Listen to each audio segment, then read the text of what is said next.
2 दिन दिल्ली में रहने के बाद तीसरे दिन मुख्यमंत्री जयराम ठाकुर मंगलवार को शिमला लौट आए हैं। शिमला में मीडिया से बातचीत में मुख्यमंत्री जयराम ठाकुर ने बताया कि केंद्रीय नेतृत्व से कई विषयों पर चर्चा हुई है, जिसमें मंत्रियों और विधायकों के रिपोर्ट कार्ड पर भी चिंतन किया गया है, क्योंकि 2022 का विधानसभा चुनाव है, उसको लेकर तैयारियां किस तरह से करनी है, इस पर भी चर्चा हुई है। साथ ही हिमाचल में होने वाले मंडी लोकसभा सहित फतेहपुर और जुब्बल कोटखाई उपचुनाव को लेकर भी सरकार तैयार है।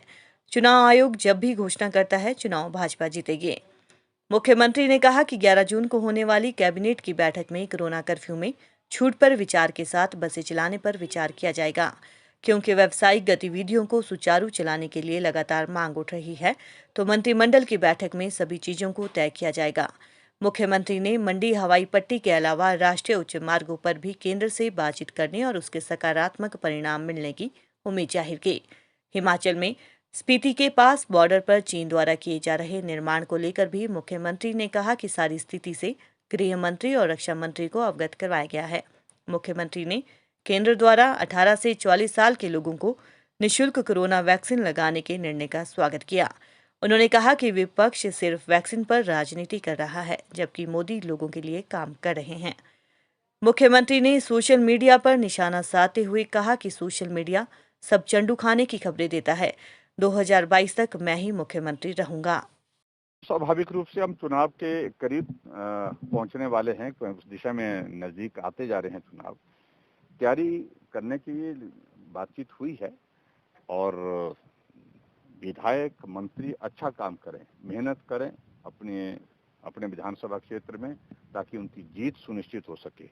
उन सारी चीजों के लिए बातचीत होती रहती है, पहले भी बातचीत होती रहती है, लेकिन अब की बार भी बातचीत हुई है और उस बात को सुनिश्चित करेंगे कि विधायक और मंत्री काम करें और मेहनत करें, ताकि भारतीय जनता पार्टी की सरकार 2022 में फिर से बन सके। सर, अलोंग बॉर्डर जो कोई बदलाव या ऐसा कोई लगता है कि परफॉर्मेंस की दृष्टि से, देखिए, कहीं भी इस तरह से विषयों पर बातचीत नहीं हुई है। इतना जरूर है, जब बदलाव की बात होगी उस सारे विषय में आपको सूचना दे दी जाएगी। जब भी बदलाव होगा जानकारी मिल जाएगी, लेकिन फिलहाल इस सारी चीज के लिए हमको बेहतर ढंग से काम करना है, मिलकर के काम करना है। पार्टी और संगठन को मजबूत, ये पार्टी संगठन को और उसके साथ सरकार को मजबूती कैसे मिल सकती है, उन सारी बातों को लेकर के सुनिश्चित करने की जरूरत जहां जहां भी लगती है, उन सारी चीजों को लेकर के हम करेंगे। सर,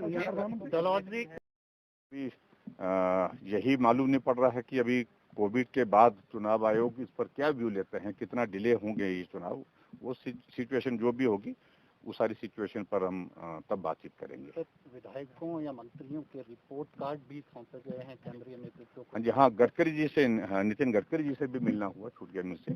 तो नितिन गडकरी जी से भी विस्तार से जो हमारी सड़कों के संबंध में बातचीत हुई है और जो नेशनल हाईवे थे उसके लिए हमने फॉलोअप करने के लिए अपनी बात कही है कि ये सुनिश्चित करें जिस तरह से भी मदद हो सकती है। उन्हें सारी चीज़ों को लेकर के जो हमारे अभी प्रोजेक्ट्स चल रहे हैं 4 लेन के और नेशनल हाईवे के, उनको गियर अप करने के लिए आदेश दिए हैं विभाग के अधिकारियों को, और उसके अतिरिक्त जो है और क्या चीज़ें हो सकती है उस चीज़ से भी बातचीत की है। सर, 2022 के चुनाव सीआरएफ का जो पैसा हमारा हिमाचल प्रदेश का लगभग 193 को 193 करोड़ रुपए जो है उसकी स्वीकृति के लिए उन्होंने कहा कि ये स्वीकृति करके 1 दिन के या 2 दिन के अंदर जो है उसकी स्वीकृति प्रदान करेंगे। ऐलान का अभिनंदन करता हूँ, स्वागत करता हूँ। बहुत अच्छा एक निर्णय। मुझे लगता है कि जो विपक्ष के लोग बहुत शोर डाल रहे थे वैक्सीन के इश्यू को लेकर के और उन तमाम बातों को लेकर के, एक जवाब जो है मजबूती के साथ जो दिया है, वो एक बहुत बड़ा एक संदेश उन लोगों के लिए है कि तुम सिर्फ राजनीति करते रहे इस कोविड के संकट में, कोविड के नाम पर, और प्रधानमंत्री जी ने इस संकट में लोगों को किस तरह की राहत दी है, इस बात को लेकर के सोचने की आवश्यकता है। वैक्सीन फ्री 18 से ऊपर के आयु के लिए ये निर्णय लिया और 25% जो है वो प्राइवेट हॉस्पिटल में देने के लिए भी उन्होंने निर्धारित कर दिया, लेकिन उसमें सर्विस चार्जेस भी तय कर दिया कि 150 रुपए से ज्यादा, 150 रुपए से ज्यादा सर्विस चार्जेस उसमें नहीं लिए जाएंगे। प्रधानमंत्री गरीब कल्याण योजना के अंतर्गत 80 करोड़ लोगों को राशन जो है दिवाली तक दिया जाएगा, नवंबर के महीने तक दिया जाएगा। ये छोटे विषय हैं क्या?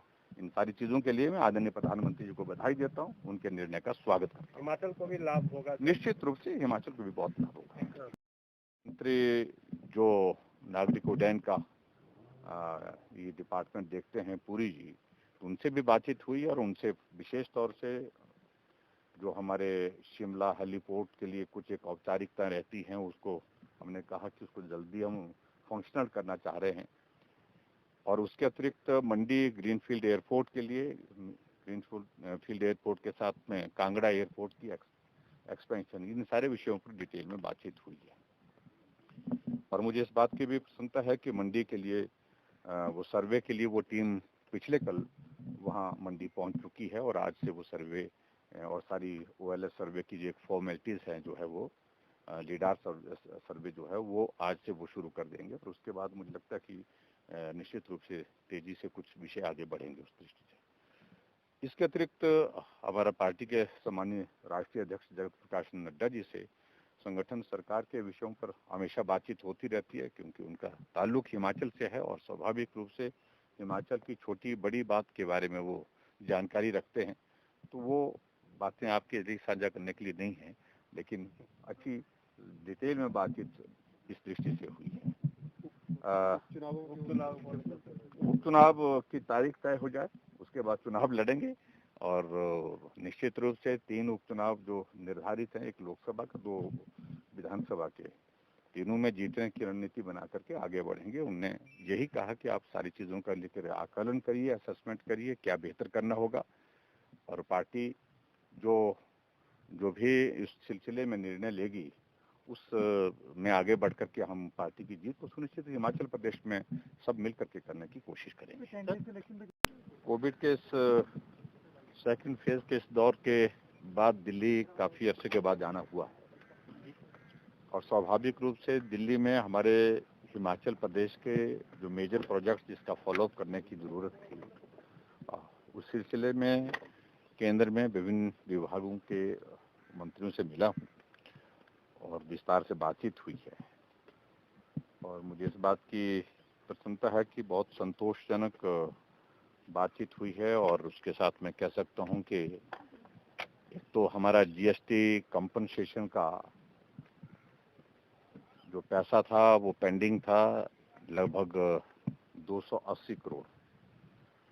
उसके सिलसिले में हमने बात की वित्त मंत्री जी से और उनने सहर्ष से इसको स्वीकार किया और कहा कि बहुत जल्दी वो पहुंच जाएगा। शायद मुझे लगता है कि 1 दिन या 2 दिन के अंदर वो पैसा हमको रिलीज हो जाएगा। एक बड़ा अमाउंट वो हमारा हिमाचल की दृष्टि से उस तरह से था। केंद्रीय गृह मंत्री जी से मिलना हुआ। केंद्रीय गृह मंत्री जी से हमने जो हमारे विभिन्न विभागों के कुछ इश्यूज थे उन पर हमने चर्चा की है, बातचीत की है। और हिमाचल के साथ साथ हमारा जो सीमा वाला विषय है उस सिलसिले में भी उनसे बातचीत हुई है। केंद्रीय रक्षा मंत्री जी से भी बात हुई है और केंद्रीय रक्षा मंत्री जी से जो बातचीत हुई है उसमें बॉर्डर के इश्यूज को लेकर के थोड़ा रोड्स के लिए ज़्यादा फंड्स मिले, हमारे लिए BRO को ज़्यादा फंड्स दे करके वहाँ पर मदद हो, उस दृष्टि से हिमाचल के लिए और उसके बाद सीमा से जुड़े हुए विषय भी उनसे भी चर्चा हुए हैं। एक हमने जरूर बात कही है कि अगर संभव हो सके तो जो वॉकर हॉस्पिटल है, ये वॉकर हॉस्पिटल अगर हिमाचल प्रदेश सरकार को देने का कुछ निर्णय हो जाए तो हमारा हिमाचल प्रदेश का जो मेडिकल कॉलेज IGMC है उसके साथ वॉकिंग डिस्टेंस पे है ये, और उसका एक लाभ रहेगा। उस दृष्टि से भी एक आग्रह किया है उनके सामने, अपना प्रस्ताव रखा उनके सामने। उसके अतिरिक्त केंद्रीय पेट्रोलियम मिनिस्टर से भी बातचीत हुई है। उनसे हमने आग्रह किया कि हमको ऑक्सीजन के D टाइप और B टाइप सिलेंडर जो उनने उपलब्ध करवाए भी हमको बड़ी संख्या में, हमने कहा हमारी स्टोरेज कैपेसिटी हम आने वाले समय के लिए बढ़ाना चाह रहे हैं, उस दृष्टि से वो हमको उसमें सहयोग करें। तो उन्होंने कहा है कि हम लगभग 1000 D type cylinder Himachal Pradesh को उपलब्ध करवाएंगे ताकि हम ऑक्सीजन की स्टोरेज के लिए जो है वो बेहतर ढंग से काम कर सके। और इसके अतिरिक्त और भी विषयों पर उनसे बातचीत हुई है।